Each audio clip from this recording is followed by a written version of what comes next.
ვაჟა-ფშაველას გამზირიდან მივეშურების სახლისკენ, ყაზბეგის გამზირისაკენ შიდა ეზოებით. მე მგონი კარგი კადრია. ამ 2 წუთის წინ გამოვედი რა სამსახურიდან, ფორმულადან. გავხსენი ჩემი ტელეფონი, კერძოდ და კონკრეტულად Facebook-ი.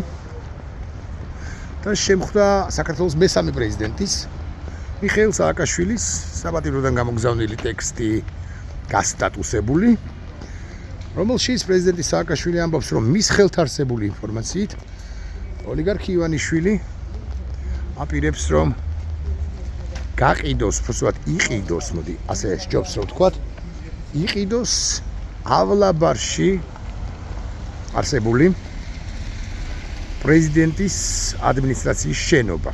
აი ის მიხეილ სააკაშვილმა რომ ააშენა, ასე ვიტყვი, ან მიხეილ სააკაშვილის დროს რომ აშენდა, მეოთხე პრეზიდენტი გიორგი მარგველაშვილიც სწორედ ავლაბარში მუშაობდა და ამის გამო მოუვიდა სხვადასხვა კონფლიქტი ოლიგარქ ივანიშვილთან. ოლიგარქი სთხოვდა გიორგის მარგველაშვილს, გამოდი მანდენანო, ეგო სატნების თუ სატანების ბუდეაო. მე გადააკეთეს რაღაც ღონისძიებათა თუ რაღაცა სახელმწიფო ღონისძიებათა ცენტრი თუ რაღაცა სივრცეა. ახლა და ძალიან იშვიათად, მაგრამ ეს ხელისუფლებად წოდებული ბანდა მოიხმარს ხოლმე იმ შენობას, იქ მართავს ხოლმე ცალკეულ ღონისძიებებს. მოკლედ ივანიშვილი პრეზიდენტ სააკაშვილის ინფორმაციით აპირებს, რომ სახელმწიფოსაგან გამოისხიდოს და მერე ვინ იცის და დაანგრიოს, ან გადააკეთოს საკუთარ საკუთრებაში, თავის საკუთრებაში დაიტოვოს. გამორიცხავთ? მე არა.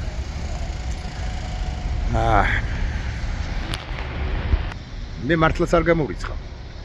იმიტომ რომ ბიზინა ივანიშვილი ყველაფერზე არის წამსვლელი. ეგ კი არა, ჩემი ინფორმაციით ის აპირებს ოკუპაციის შესახებ კანონის გაუქმებას უახლოეს ხანებში, ესე დავიჭიროთ ტელეფონის ჯობს და მანამდე კი ოკუპაციის კანონის შეცვლას კი არა, ოკუპაციის კანონის გაუქმებას შეცვლას და მანამდე კი ოკუპაციის მუზეუმის გაუქმებას რეორგანიზაციის საბაბით ავერანებს უკლებლივ ყველაფერს, რაც ოდინდელ ქართულ სახელმწიფოსთან ან თანამედროვე ქართულ სახელმწიფოსთან არის კავშირში.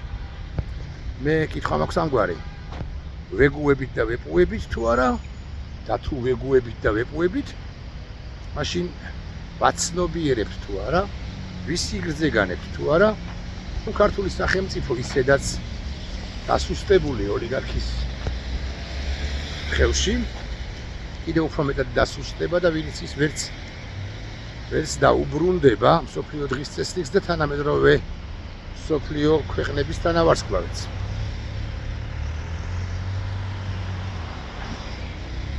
არა, მაინც უნდა ვთქვა, რომ ყველაფერი კარგად იქნება. აბა ცუდად ხო არ იქნება. მაგრამ მაინც, აი შენ, ახლა რომ მიყურებ ამას ხვდები, რომ ყველაფერი კარგად იქნება, ამას ხვდები, მაგრამ ბიზინა ივანიშვილი რომ ქვეყანას ებრძვის და ანგრევს, ამას ხვდები? გადავედით ყაზბეგის გამზირზე და დაგემშვიდობთ.